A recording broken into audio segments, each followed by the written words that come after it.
नमस्ते जी।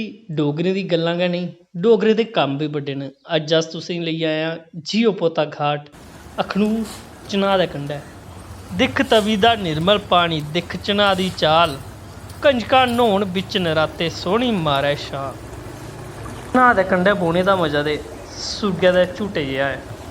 जेकर कोई जम्मू कश्मीर दा नांऽ लै ते जियो पोता घाट चनांऽ ते अखनूर दा नांऽ निं होऐ, एह् नेईं होई सकदा। की जे चनांऽ दा, जियो पोता घाट दा ते अखनूर दा जम्मू कश्मीर दे इतिहास कन्नै बड़ा गूढ़ा रिश्ता ऐ।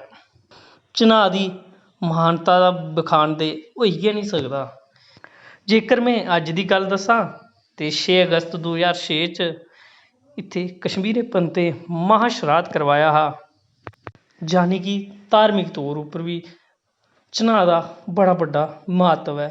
चनांऽ दा पानी ते इ'यां ठंडा ऐ मन्नो बर्फ दा देवता चनांऽ होऐ।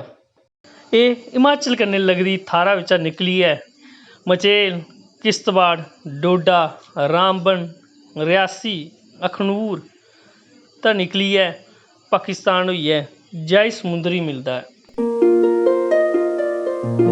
एह्दे आस्सै तुसें सारें गी पता ऐ कि महाराजा गुलाब सिंह हुंदा राज तिलक बी इस्सै जियो पोता घाट उप्पर होएआ हा।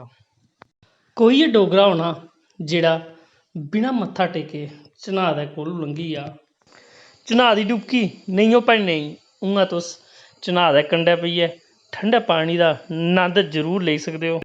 डुबकी तां करी निं लानी की जे चनांऽ दा पानी बड़ा मता ठंडा ते बड़ा तेज बगदा ऐ।